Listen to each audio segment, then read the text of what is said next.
10 बोरियां गांजा भी आ जाई। अरे अविनाश, तू तो बढ़िया काम कर रहा था बाबूजी। अरे वैशाली। जी बाबूजी। अरे बेटी, कहाँ जाता रू? माधुरी के घरे बाबूजी। ठीक बा, जा। हाँ। मन खुश हो गए। बेटिया बिल्कुल गुड़िया रानी लगा तारी। अच्छा भइल बाबूजी, वैशाली के शहरी रहन सहन बदल गई। अचानक वैशाली में परिवर्तन कैसे आये? सोचे वाली बात बा। उदा तू नहा के सोचा ताड़ा। वैशाली शहर जाके के भी हमनी के संस्कार ना भूलल, ये तो हमनी खातिर मान सम्मान के बात है। ये बात तो ठीक बा भाई, बाकी बबनी में ही परिवर्तन खुशी के ना खतरा के संकेत बा। जब का बकवास करता रे? 16 आना सच कहता नहीं। लड़की के जिंदगी में ऐसा परिवर्तन खाली तीन बेर होला। पहला प्यार भइला पर, दूसरा शादी भइला पर, और तीसरा महतारी बनला पर। साला हमरा बहन पर शक कैले ना, तो साले शमशान में लेकर जिंदा जला दे तोरा के। ए सुभाष, हम तो वही कहता नहीं जो गुजरन हालात बयान करता। गौरियो दीदी के साथे भी कुछ ऐसा नहीं भइल रहे।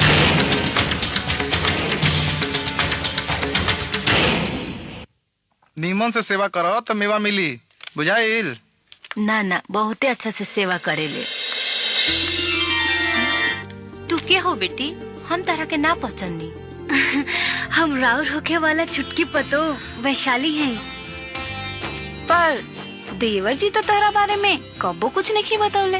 अरे कैसे बताइए दीदी, वो तो जानते नहीं खन कि उनकरा से हमरा प्यार हो गइल बा, लेकिन वो के हमसे बहुत प्यार करे नी।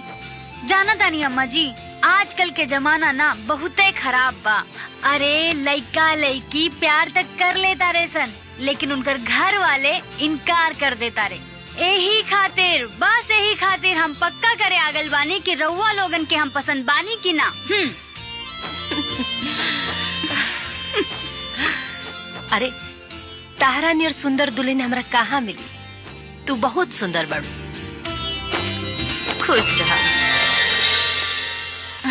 अपने जैसन माई भी हमके ना मिली। बखोरना भैया का भौजी तू? का देवर जी, ई उहे झुमका वाली चुड़ैली है ना? हाँ, इवे हिया। बेस बदल गइल बिया। ए चल निकल। आय हाय, घरे से तो निकाल देबा, लेकिन हमके अपना दिल से कैसे निकलबा हो? ए हो हमार खेसारी, आई लव यू यार। ए हाँ? बिना अंगुरी पकड़ ले, कपार पर चढ़ल चाहता रे। देखा, ढेर चोना बना मत करा। अम्मा जी अपन पतो बनावे खातिर राजी हो गइल बानी। अब तू हाँ कर दे ना यार। अम्मा जी समझाई ना। बेटा, ये लड़की एडवांस जरूर बिया, बाकी सुंदर और सुशीलो बिया। देवर जी, जोड़ी टंच बिया। माई, बिलाई के खाल के भीतर छुपल ए सिरनी के तू लो नहीं खा जाना। एक नंबर के घमंडी, 2 नंबर के बेरहम, और 3 नंबर के बेशरम हिया। राउ डांट फटकार हमके बदल देले बा, और अब हम शुद्ध रूप से प्रेम पुजारन बन गइल बानी।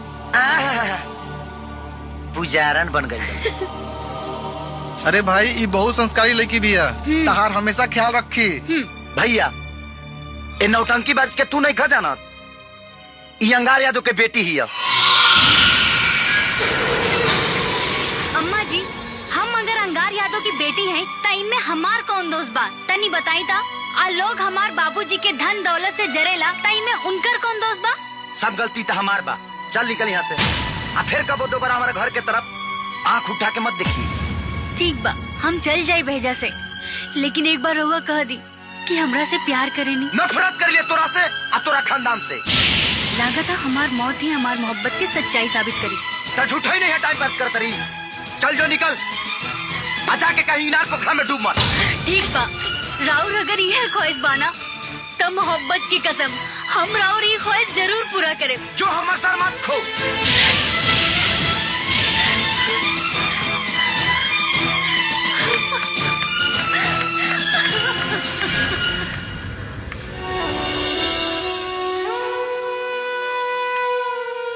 देखो खेसारी, ये लड़की के मोहब्बत के जुनून ई बात के गवाही देता कि तहार चाहत एकरा नस नस में खून बन के दौड़ता। देखो खुद के जान ई तहरा पर कुर्बान कर दो, ए से पहले बाबू एकरा के जीवन दान देता। बेटा ये तू कैसे शिक्षा देता रहा? अंगार ये रिश्ता के कबो मंजूरी ना दी। अम्मा जी, रिश्ता तो भगवान बनावेला, अंगार कोनो भगवान नहीं खे, एगो मामूली इंसान हुआ। देवर जी, अगर तोहरे दिल में ओ लड़की खातिर तनिको चाहत बाना तो जाके ओकरा के अपना ले, जौन होखी तौन देखल जाई।